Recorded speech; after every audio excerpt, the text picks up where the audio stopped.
Who doesn't want to live a longer, healthier life, just like the people who lives in the blue zone without going to the blue zones, by just doing minor changes on a daily diet and with some premium nutrition. Here's Dr. Mark Hyman explain this briefly. Listen, what if I told you that diseases don't really exist? They're just constructs. They're just things that we have created in our minds to describe phenomena, but it's the wrong description of the reality, just like thinking the earth is flat or the sun revolves around the earth. Basically what he's saying, what So, drugs who companies here thinks that aging is a disease? explain. A couple of you. Most of what we see as aging today is abnormal aging. It leads to frailty, decrepitude, disease, disability, dysfunction. Who wants that? Nobody. But that's not now what's possible. So the concept that aging is a disease is now emerging among the leading researchers in longevity. And there's literally billions of dollars flowing into research around longevity science, not from the government. The NIH budget for aging course is not. minuscule.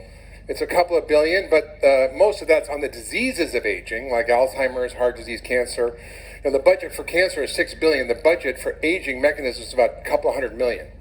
But there's literally billions of dollars flowing into this from basically billionaires who don't want to die.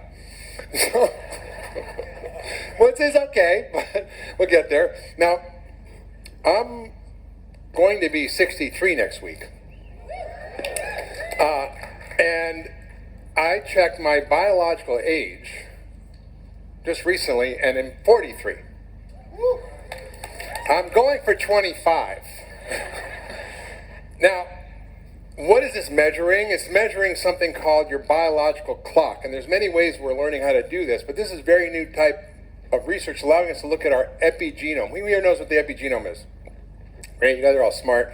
Someone walked up to me and said, everybody here is so hot and so smart and so nice. And I'm like, yeah, it's true. It's true. But the beautiful thing is now we have a metric to look at the interventions that we can do and their impact on our biological age. And we also can measure our immune age and many other things we're going to talk about. So how do we get there? Should we all become vegans like the Seventh-day Adventists from Loma Linda who live in the blue zone there? Or should we be more like the Plains Native Americans, Lakota, who basically live mostly on bison and had the longest lived population at the turn of the 1900s with many, many centenarians? What is the limit of aging? Is it like the bowhead whale that lives maybe a couple hundred years? They found a harpoon, an old bowhead that was from a couple hundred years ago. Or the Greenland shark lives 400 years. So we have to kind of reimagine what the limits of aging are. Some are even suggesting we can outlive death. We can reach what we call longevity escape velocity, which is the advances in science are going to be happening so fast that we're going to keep extending our life if we can stay alive long enough. So you need about another 10 or 15 years to stay alive, guys, and then we might get there. So we have to rethink medicine, we have to rethink health, we have to rethink disease, and we have to get out of this old model, which is based on describing symptoms and where those symptoms are. It's medicine by symptom and geography, not by mechanism and cause. And now we're beginning to understand and pull back the veil on the mechanism. Einstein said, I don't want to know the spectrum of this or that element. I want to know the thoughts of God. The rest are details. Finally, we're able to start to think about nature of nature, the thoughts of God. Those are being revealed in the emerging science of longevity. And the medicine we have is essentially whack-a-mole medicine. You have chest pain, you go to the chest doctor. You have head pain, you go to the head doctor. You have a joint pain, you go to the joint doctor. You have stomach pain, you go to the stomach doctor. I just had a friend come up to me when I was walking around and said, thank you for referring to me to this other doctor, this other functional medicine doctor, who cured his son of anxiety and depression and debilitating psychiatric symptoms by fixing his microbiome. That's where we're at. And that doesn't get explained with our current model of thinking. When you go to the rheumatologist, you have joint pain, they don't say, well, let me look at your poop. But they should. Right, so most of the aging research is about the diseases of aging, dementia, heart disease, cancer, diabetes, and we're in a frightening moment because even as we're beginning to peel back the nature of human biology, understand the laws of biology, we're seeing an explosion of chronic illness. 6 out of 10 Americans have a chronic disease, 4 out of 10 have 2 or more.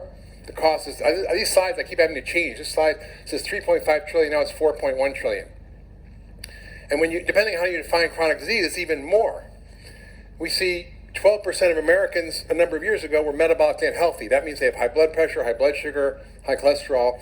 And a study came out recently this year and showed that just 6.8% of Americans are metabolically healthy, meaning they have normal blood pressure, normal cholesterol, normal blood sugar, haven't had a heart attack or stroke, and are not overweight. Wow. So, like most of you, we're in the minority here.